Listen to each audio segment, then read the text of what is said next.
तर बलात्कारासारख्या घटनांचं गांभीर्य राज्यातल्या मंत्र्यांना आहे की नाही असा प्रश्न या निमित्ताने आता समोर येतो। याचं कारण म्हणजे दोन मंत्र्यांनी केलेली धक्कादायक वक्तव्य। गृहराज्यमंत्री योगेश कदम यांनी स्वारगेट बलात्कार प्रकरणाबद्दल केलेल्या विधानाने वाद उभा राहिलाय। घटना घडली तेव्हा कोणताही प्रतिकार झाला नाही, प्रतिकार झाला असता तर लोक धावून गेले असते असं वक्तव्य त्यांनी केलं।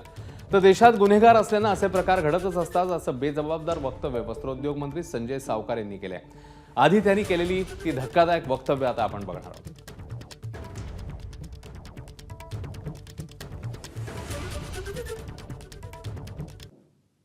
परवाच्या दिवशी जी घटना घडली ती घटना कुठले फोर्सफुली किंवा तिथे कुठला स्ट्रगल किंवा असं कुठलंही तिथे न झाल्यामुळे तिथले जेव्हा घटना घडली त्यावेळेला तिथे देखील जवळपास 10 ते 15 लोक त्या बसच्या आजूबाजूला देखील तिथे उपस्थित होते आणि कोणालाही तिथे शंका आली नाही आणि त्यामुळे कदाचित ते जे क्राईम त्याला सुरळीतपणे करता आलं। परंतु अन्य जी डिटेल आहे जेव्हा आरोपी आपल्या ताब्यात येईल त्यावेळेला आपल्या सगळ्या गोष्टी लक्षात येतील। पुण्यामध्ये काल मोठी घटना घडली, आरोपी अद्यापही अटकेत नाही, काय सांगाल? असं म्हणता येत नाही आहे एखादी घटना घडली म्हणून महिला सुरक्षित नाही असं नाही आहे।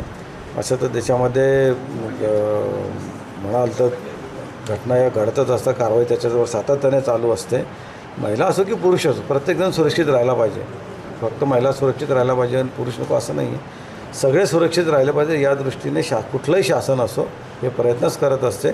जसं मी सांगितलं गुन्हेगार वृत्ती ही कुठे ना कुठे प्रत्येक ठिकाणी असतेच आणि गुन्हेगार असल्यामुळे या घटना घडतच असतात, त्याच्यावर कारवाई करण्याचं काम मात्र शासन कायम करतच असतं। दरम्यान दोन्ही मंत्र्यांच्या या असंवेदनशील वक्तव्याने वाद निर्माण झाल्यावर विरोधी पक्षांनीही जोरदार टीका केली। यावर बोलताना मुख्यमंत्री फडणवीस आणि उपमुख्यमंत्री अजित पवारांनी वादावर पडदा टाकण्याचा प्रयत्न केला। त्यांनी या मंत्र्यांचे कान टोचलेत आणि त्यांना सल्लाही दिला। यंग मिनिस्टर आहेत, काही करण्याचा प्रयत्न करतात, त्यामुळे मी त्यांना हा सल्ला देईल की अशा प्रकरणात बोलताना थोडं अधिक सेन्सिटिव्ह आपल्याला बोललं पाहिजे, कारण बोलताना काही चूक झाली तर त्याचा समाज मनावर एक वेगळ्या प्रकारचा परिणाम होतो। या खरं तर काही थोडंसं तारतम्य हे सगळ्यांनी ठेवलं पाहिजे, आम्ही राजकीय लोकांनी पण ठेवलं पाहिजे।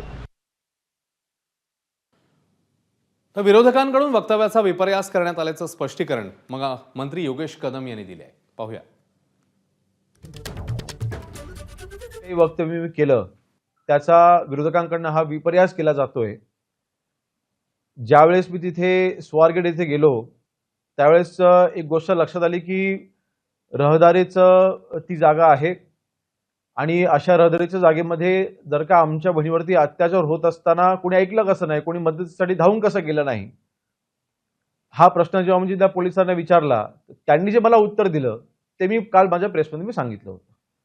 मला वाटतं याचा माझ्या वक्तव्याचा विपर्यास करून ह्याचा राजकारणासाठी वापर जर का विरोधक करत असतील तर मला वाटते अतिशय दुर्दैवी आहे। यावर पुण्याचे पालकमंत्री आणि उपमुख्यमंत्री अजित पवार नेमकं काय म्हणतायत तेही बघूया। मी आजच सीपीशी सकाळी बोललो की म्हणलं हे जे काही झालं हे चुकीचंच आहे स्वागतला, पण त्याला आता घेतलेलं आहे त्याला प्रत्येक मिनिट टू मिनिट, कारण त्याच्यामध्ये जो तिथे कॅमेरा होता सीसीटीव्ही त्याच्यामध्ये बऱ्याच गोष्टी आलेल्या आहेत, परंतु ह्याचा पण जबाब काय येतोय ते घेतल्यानंतर समाजाला वस्तुस्थिती कळेल। एबीपी माझा, उघडा डोळे बघा नीट।